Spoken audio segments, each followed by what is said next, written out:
शिव शंभू स्वागत है आप सभी का आपके अपने चैनल पर। दोस्तों, सावन का महीना कामनाओं को पूर्ण करने वाला महीना होता है। इस महीने में भगवान शिव की कृपा पाना चाहते हैं तो उनकी आराधना कीजिए, उनके मंत्रों का जाप कीजिए। बहुत ही शीघ्र उनकी कृपा प्राप्त हो जाती है, क्योंकि शास्त्रों में कहा गया है कि सावन का महीना भगवान शिव को इतना प्रिय है कि इस महीने में की गई पूजा आराधना से भगवान भोलेनाथ बहुत ही शीघ्र प्रसन्न हो जाते हैं और अपने भक्तों की समस्त कामनाओं को पूर्ण कर देते हैं। दोस्तों, उसी तरह यदि आप भोलेनाथ के वाहन नंदी महाराज की पूजा अर्चना करते हैं तो आपकी हर मनोकामना तुरंत पूरी हो जाती है। और अगर पूजा करते समय आप ये शब्द नंदी जी के कान में बोल देते हैं तो आपका कार्य पूरा होने से कोई नहीं रोक सकता। दोस्तों, इस सावन मास में भगवान शिव की पूजा के समय कुछ विशेष नियमों का पालन करना चाहिए। कुछ विशेष नियम इस सावन मास में हमें जरूर अपने लिए निर्धारित करनी चाहिए कि हम इस विधि से पूजा आराधना करेंगे। अगर हमारे मन की कोई भी विशेष कामना है तो उसको अगर बहुत शीघ्र आप पूर्ण करना चाहते हैं तो आप कुछ विशेष नियम इस सावन मास में जरूर अपनाइए। ऐसे ही कुछ बहुत विशेष नियमों के बारे में आज इस वीडियो में हम बात करने वाले हैं, लेकिन दोस्तों उससे पहले आपसे रिक्वेस्ट करते हैं कि वीडियो को लाइक जरूर करिएगा, दोस्तों को शेयर कर दीजिएगा और अगर आपने अभी तक चैनल को सब्सक्राइब नहीं किया है तो चैनल को सब्सक्राइब करके बेल आइकन जरूर बताइएगा।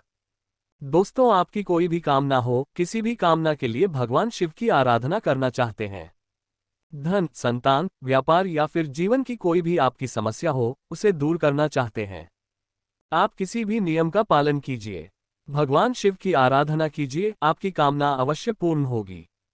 सावन बीतने से पहले कई बार मनोकामनाएं पूर्ण हो जाती है। भगवान शिव इतना अधिक प्रसन्न हो जाते हैं। अपने भक्तों पर हम सिर्फ समर्पित भाव से भगवान शिव की शरण में जाएं।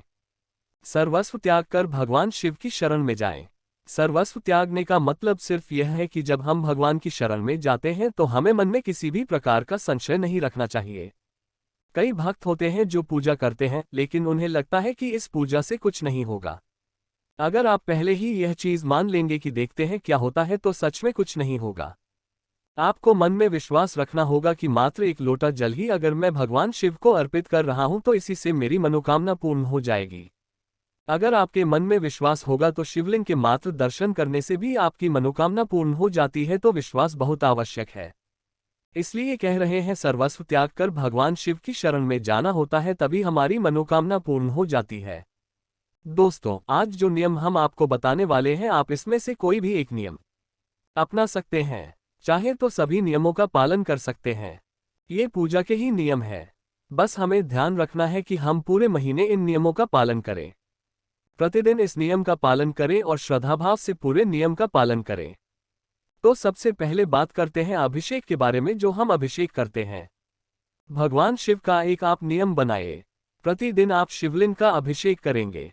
जिस भी द्रव्य से करने में आपको सुविधा होती हो, जैसे कुछ लोग पंचामृत से करते हैं, कुछ लोग कच्चे दूध से करते हैं, या आपकी कोई विशेष कामना है जैसे कि कुछ लोग गन्ने के रस से करते हैं या अनार के रस से करते हैं या केसर के रूप से करते हैं, जो भी आपके पास उपलब्ध हो या जो भी आपकी कामना हो, आप ये नियम बना लीजिए कि हर रोज आपको शिवलिंग का अभिषेक करना है या हर रोज आपको शिव मंदिर जाकर दर्शन करना है।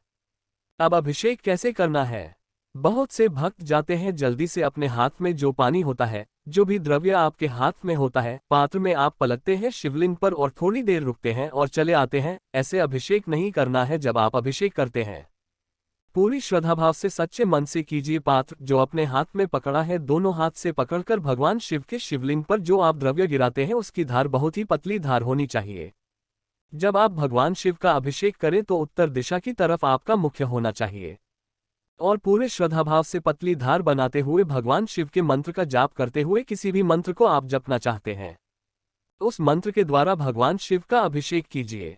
हर क्षण आपके मन से वह मंत्र निकलते रहना चाहिए। जब तक आप शिव का अभिषेक कर रहे हैं तब तक तो पतली धार के द्वारा जब आप अभिषेक करेंगे तो बहुत अधिक समय तक आप अभिषेक भी करेंगे, और अभिषेक करते समय हम जितने अधिक मंत्रों का जप करते हैं उसका फल हमें बहुत अधिक प्राप्त होता है।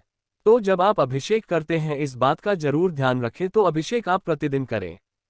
ये निर्धारित कर लीजिए कि इस पूरे महीने में मैं हर रोज अभिषेक करूंगा। अगर आप ये एक नियम भी बना लेते हैं तब भी आपको बहुत ही श्रेष्ठ फल की प्राप्ति होती है। आपकी जो भी कामना है, भगवान शिव से कहे, प्रार्थना करें। अभिषेक प्रतिदिन करने का नियम आप ले लीजिए अगला नियम जो आपको ध्यान रखना है, शाम को शिव मंदिर में दीपदान जरूर करना चाहिए। ये संकल्प ले लीजिए कि इस पूरे सावन में मैं शिवलिंग का हर रोज दर्शन करूंगा, अभिषेक करूंगा और शाम को दीपदान अवश्य करूंगा। शाम का मतलब होता है जब सूर्यास्त हो जाता है, तब हमें शिव मंदिर में शिवलिंग के समक्ष दीपदान करना चाहिए। अगर तो आपके घर के आसपास मंदिर हो तो आप हर रोज शिवलिंग के दर्शन कर पाते हैं। शिव मंदिर जा पाते हैं तो आपको मंदिर जाकर ही शिव के पास शिव के समक्ष आपको दीपदान करना चाहिए। लेकिन अगर आप शिव मंदिर हर रोज नहीं जा पा रहे हैं तो आप अपने ही घर में भगवान शिव के नाम का एक दीपदान कीजिए जो आप शाम को दीपक जलाते हैं। जैसे कि हर रोज हम शाम को संध्या वंदन करते समय जो दीपक जलाते हैं, उसके अलावा ये दीपक अलग से होगा जो भगवान शिव की जो भी आपके पास प्रतिमा, शिवलिंग, फोटो मौजूद है, उसी फोटो के सामने आप अपने मन में भगवान शिव का स्मरण करते हुए दीपक को जला दीजिए। थोड़ी देर तक वहां बैठकर ओम नमः शिवाय का जाप कीजिए। इस प्रकार से आपको दीपदान प्रतिदिन करना है। ये नियम बना लीजिए कि पूरे सावन आप दीपदान करेंगे, चाहे मंदिर में कर पाए तो मंदिर में कीजिए, मंदिर में नहीं कर पाते हैं जो लोग वो अपने घर में ही भगवान शिव के नाम का एक दीपदान करेंगे। अब आप पूछेंगे कि दीपदान किस चीज का करना है। मिट्टी का दीपक लें, आटे का दीपक लें, कोई भी दीपक जो आपके पास उपलब्ध हो, मिट्टी का दीपक हो। आप मिट्टी का दीपक ले सकते हैं या आपके पास आटे का दीपक हो तो आप आटे का दीपक भी हर रोज बनाएं। और आटे का दीपक क्योंकि आपको हर रोज बनाना पड़ेगा और मिट्टी का दीपक जी आपको हर रोज ही लेना पड़ेगा। प्रतिदिन नया दीपक हमें प्रज्वलित करना होता है। तो अगर आप घर में दीप दान कर रहे हैं तो आप कोई भी धातु का दीपक भी प्रयोग कर सकते हैं। तो हर रोज आप साफ करके उसे दान में प्रयोग करेंगे और उसमें आपको क्या डालना है, घी या तेल, यह आपके अपने सामर्थ्य पर है। अगर आप शुद्ध घी का प्रयोग करते हैं तो सर्वाधिक श्रेष्ठ, लेकिन आपके पास शुद्ध घी उपलब्ध नहीं है तो आप दीपदान करते समय तिल के तेल का प्रयोग भी कर सकते हैं। प्रदीप दान अवश्य करें, इस बात का आप नियम बना लीजिए। अगला जो आपका नियम होना चाहिए वह भगवान शिव को हम बिल्वपत्र अर्पित करते हैं। उसका भगवान शिव को बेलपत्र बहुत प्रिय है, तो बिल्वपत्र आप किस प्रकार से अर्पित करें जिससे आपकी कामना पूर्ण करे। आपको 21 बिल्वपत्र लेने हैं अगर आपकी कोई विशेष कामना है। तो देखिए, हमें थोड़ा प्रयास तो करना पड़ता है। तो अगर हमारे मन की कोई विशेष इच्छा है और हम चाहते हैं कि भगवान भोलेनाथ प्रसन्न हो, और इस समय में तो बेलपत्र बहुत आसानी से उपलब्ध हो जाता है, तो आप 21 बिल्वपत्र हर रोज भगवान शिव को अर्पित करें। किस प्रकार से अर्पित करेंगे वो हम आपको बताते हैं। बिल्वपत्र खंडित नहीं होने चाहिए, बिल्कुल साफ सुथरे शुद्ध बिल्वपत्र होने चाहिए। हर बिल्वपत्र पर आप चंदन से ओम नमो शिवाय लिखेंगे। सफेद चंदन द्वारा आप ओम नमः शिवाय लिखेंगे और इन सभी बिल्व पत्रों की आप माला बनाएंगे। सफेद धागे से इन सभी बिल्व पत्रों को एक साथ माला का स्वरूप दीजिए और यह माला ले जाकर आप शिवलिंग पर अर्पित कीजिए। प्रतिदिन का ये नियम बना लीजिए कि हर रोज 21 बिल्व पत्रों की माला मैं भगवान शिव को अर्पित करूंगा। आपकी जो भी कामना है भगवान शिव से कहिए और संकल्प के साथ इस नियम का पालन कीजिए पूरी सावन मास। अगर प्रतिदिन आप 21 बिल्वपत्र की माला अगर भगवान शिव को अर्पित करते हैं तो बहुत ही शीघ्र मन की समस्त कामनाएं पूर्ण हो जाती है। पर यह नियम के साथ होना चाहिए। पूरे सावन आपको ये काम करना है। अगला जो नियम आपको धारण करना चाहिए वह है सफेद आंकड़े के फूल, जो कि भगवान शिव को बहुत प्रिय है। सफेद आंकड़े के फूल ना मिले तो दूसरा वाला आंकड़ा जो लाल भी होता है कि आप उसका भी प्रयोग कर सकते हैं, लेकिन सफेद मिल जाए तो अति उत्तम। आंकड़े के फूल आपको 108 लेने चाहिए। 108 फूलों की माला आपको बनानी चाहिए। आंकड़े के फूल गुच्छे में मिलते हैं तो बहुत थोड़े से फूलों में ही आपके 108 हो जाते हैं। जब आप गिनेंगे तो इनकी भी आपको 108 फूलों की माला बनाकर शिवलिंग पर अर्पित करें। तो प्रतिदिन आप ये नियम भी ले सकते हैं कि मैं हर रोज में 108 फूलों की माला भगवान शिव को अर्पित करूंगा। जब अभिषेक करें तो 108 फूलों की माला भगवान शिव को अर्पित करें। 108 फूल ना मिले तो क्या करें, तब आप 21 फूल लेकर इसकी भी माला बनाकर भगवान शिव को अर्पित कर सकते हैं। भगवान शिव को अर्पित करते हैं तो मन की कोई भी कामना हो, धन से संबंधित या संतान से संबंधित समस्या हो, आपकी या जीवन में आपको सुख समृद्धि चाहिए और भी कोई समस्या आपकी हो सकती है, किसी भी समस्या के लिए आप यह उपाय करें। संकल्प लेकर जब आप कोई भी उपाय करते हैं कि यह काम मैं पूरे सावन करने वाला हूं या करने वाली हूं, तो वो आपकी कामना भगवान शिव अवश्य पूर्ण करते हैं। इसी प्रकार से आपको ये नियम पूरे सावन लागू करना है। मतलब पूरे सावन में आप इनमें से कोई भी एक नियम बना लीजिए कि पूरे सावन में इनमें से एक नियम का तो मैं जरूर पालन करूंगा, और अगर आप सारे नियम कृपा आते हैं तब तो अत्यंत श्रेष्ठ है। अगला आपका नियम होना चाहिए कि पूजा के बाद यानी जब आप शिव मंदिर में पूजा करते हैं, भगवान शिव की आराधना करते हैं, उसके बाद नंदी देवता के कान में हर रोज आपको ओम नमः शिवाय बोलना है। 11 बार बोलना है आपको। और जब हम नंदी देवता के कान में कोई शब्द बोलते हैं तो बहुत आराम से बोलते हैं कि जब हम उनके कान में बोलते हैं तो किसी दूसरे को ना सुनाई दे। जो हमारे पास में खड़ा कोई भी व्यक्ति हो उसे हमारी आवाज सुनाई ना दे। इतने आराम से हम नंदी देवता के कान में अपने शब्द बोलते हैं, अपनी कामना बोलते हैं। ओम नमः शिवाय बोलते हैं तो आपको सिर्फ 11 बार ओम नमः शिवाय बोलना है।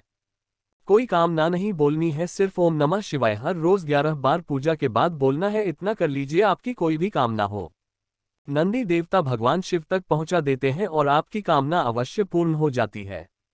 दोस्तों, ये बहुत ही जरूरी नियम है सावन में, और हमें प्रतिदिन सावन में नियमों का पालन करना चाहिए।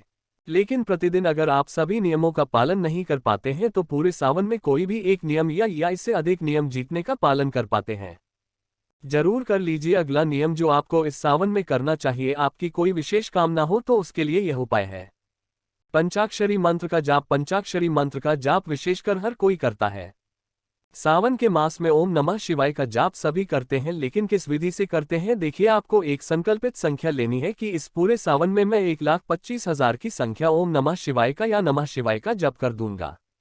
माला द्वारा, रुद्राक्ष की माला द्वारा, जैसे आप 1,25,000 मंत्र या पहले दिन से लेकर अंतिम दिन तक अपनी संख्या निर्धारित कर लीजिए। कितनी संख्या में आप जपना चाहते हैं?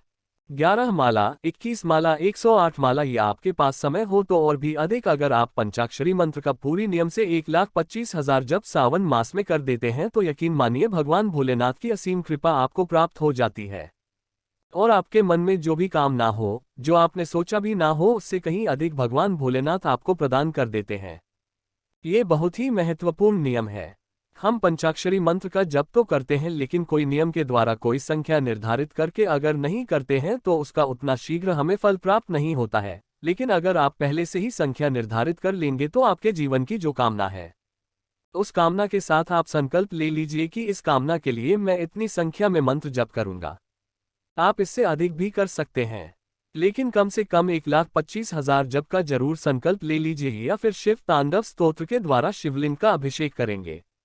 ये भी आप संकल्प कर सकते हैं कि हर बार जब मैं प्रतिदिन अभिषेक करता हूं तो अगर आपको शिव तांडव स्तोत्र रहता है, याद है आपको, तो पूरे मास में आपको शिव तांडव स्तोत्र के द्वारा अभिषेक करना चाहिए।